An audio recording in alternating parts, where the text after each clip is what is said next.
అసలే అక్కడ ఒకవైపే చూడమనే Balayya hat trick విక్టరీతో తొడగొడుతున్న బాలకృష్ణని హిందూపురంలో నిలువరించడం ఎలాగన్నది fan పార్టీకి ఒక పజిల్లా ఉంది. టీడీపీ కంచుకోటలో బాలయ్య క్రేజ్ను తట్టుకోవడం అంత ఈజీ కాదని తేలిపోయింది. ఇప్పటికే ఎన్నో ప్రయోగాలు చేసిన వైసీపీ మరోసారి ఇన్ఛార్జి మార్పుకి సిద్ధమవుతోంది. సస్పెండ్ అయిన వారు అధినేతను ఎందుకు కలిసినట్టు? బాలయ్య అడ్డాలో విపక్ష పార్టీ వేస్తున్న ఎత్తుగడలేంటి?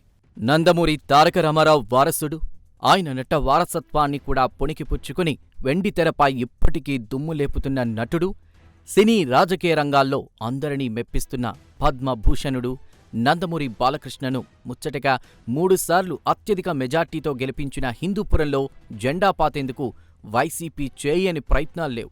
సామాజిక సమీకరణాలు ఫలించలేదు. అభ్యర్థులను మార్చినా ఫలితం దక్కలేదు. ఎలాగైనా 2029లో హిందూపురంలో జెండా ఎగరవేయాలని కలలు కంటోంది వైఎస్ఆర్సీపీ. అందులో భాగంగానే అక్కడి ఇన్ఛార్జిని మార్చే ప్రయత్నాల్లో ఉన్నట్లు పార్టీలో పెద్ద ఎత్తున గుసగుసలు వినిపిస్తున్నాయి.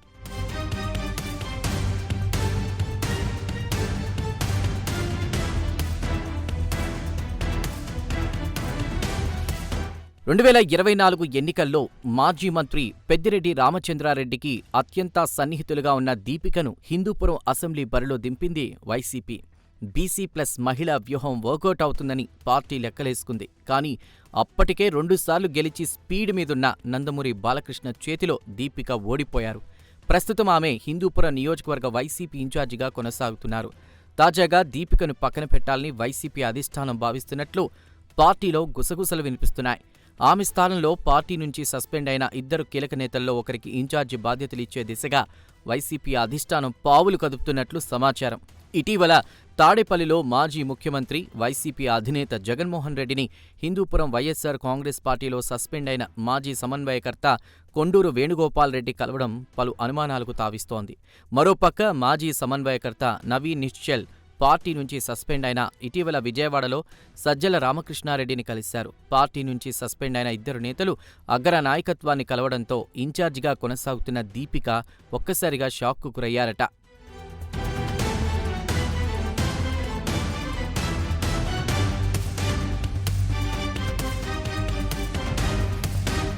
గత అసెంబ్లీ ఎన్నికల్లో హిందూపురంలో తన ఓటమికి కారణమని ఆరోపిస్తూ కొండూరు వేణుగోపాల్ రెడ్డిని, నవీన్ నిశ్చల్ను పార్టీ నుండి సస్పెండ్ చేయించారు వైసీపీ ఇన్ఛార్జ్ దీపిక. ప్రస్తుతం అదే పరిస్థితి దీపికకు కూడా ఎదురయ్యేలా ఉందని హిందూపురం వైఎస్ఆర్ కాంగ్రెస్ పార్టీ కార్యకర్తలు, నాయకులు పెద్ద ఎత్తున చర్చించుకుంటున్నారు. కొండూరు వేణుగోపాల్ రెడ్డి, నవీన్ నిశ్చల్ వైసీపీ అధిష్టాన పెద్దలను కలవడంతో షాక్ తిన్న దీపిక భర్త వేణురెడ్డితో పాటు ఇటీవల అధినేత వైఎస్ జగన్మోహన్ రెడ్డిని కలిశారు. హిందూపురంలో జరుగుతున్న తాజా పరిస్థితులను అధినేతకు వివరించినట్లు సమాచారం. 2029లో ఎన్నికల బరిలో తామే ఉంటామంటూ జగన్ని కలిసిన తర్వాత కార్యకర్తలు, నాయకులతో దీపిక భర్త చెప్పినట్లు సమాచారం. కానీ జరుగుతున్న పరిణామాలు చూస్తుంటే హిందూపురంపై వైసీపీ నాయకత్వం కీలక నిర్ణయం తీసుకునేలా కనిపిస్తోంది.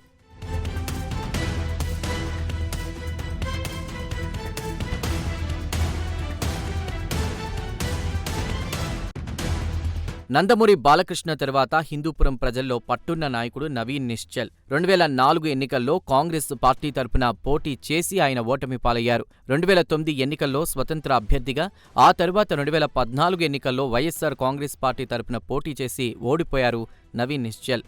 హిందూపురంలో తనకంటూ ఒక గుర్తింపు తెచ్చుకున్నారు. అయితే హిందూపురం వైసీపీలో ఉన్న గ్రూపు తగాదాలతో నవీన్ నిశ్చల్కి ఎమ్మెల్యే పదవి పగటి కలలానే మిగిలిపోతోంది. అయినప్పటికీ ప్రత్యేకంగా పలు సేవా కార్యక్రమాలు చేసుకుంటూ ప్రజలతో మమేకమవుతున్నారు. ఇక 2014 ఎన్నికల్లో హిందూపురంలో ఎమ్మెల్యే నందమూరి బాలకృష్ణ మొదటిసారిగా ఎమ్మెల్యేగా గెలిచారు. ఆ తర్వాత 2019, 2024 ఎన్నికల్లో గెలుపొంది హ్యాట్రిక్ కొట్టారు బాలయ్య. హిందూపురంలో ఎప్పుడు ఎన్నికలు జరిగినా చివరి 6 నెలల సమయంలో అభ్యర్థులను మార్చడం వైఎస్ఆర్ కాంగ్రెస్ పార్టీకి ఆనవాయితీగా వస్తోంది.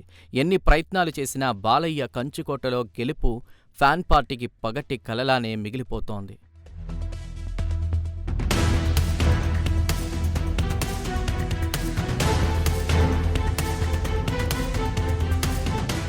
హిందూపురం ఎమ్మెల్యేగానే కాకుండా మరోపక్క సినీ రంగంలో అటు బసవతారకం ఇండో అమెరికన్ క్యాన్సర్ ఆసుపత్రికి సేవలందిస్తున్నారు నందమూరి బాలకృష్ణ.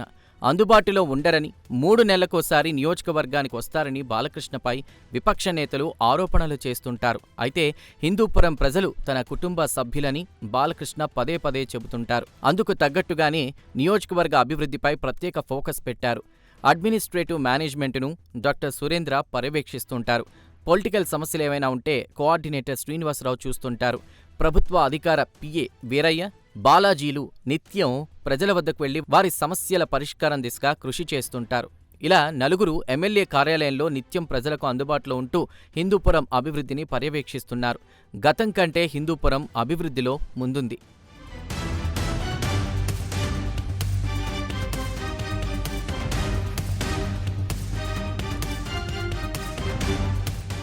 హిందూపురంలో 1983లో స్వర్గీయ ఎన్టీఆర్ వేసిన బీజం అలాంటిది.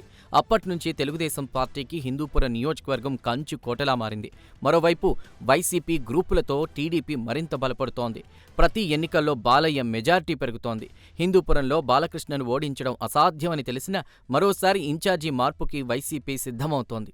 కాకపోతే ఈసారి ఎన్నికల ముందు కాకుండా 2.5 ఏళ్ల ముందే కొత్త ఇన్ఛార్జితో వ్యూహాత్మకంగా వెళ్లాలనుకుంటోంది. కానీ అవతల బాలయ్య, ఆయన ఎవరికెదురొచ్చినా వాళ్లకే రిస్క్, ఆయనకు ఎవరెదురెళ్లినా వాళ్లకే రిస్క్. హిందూపురంలో ఆయనతో పెట్టుకుంటే దబిడి దిబిడే.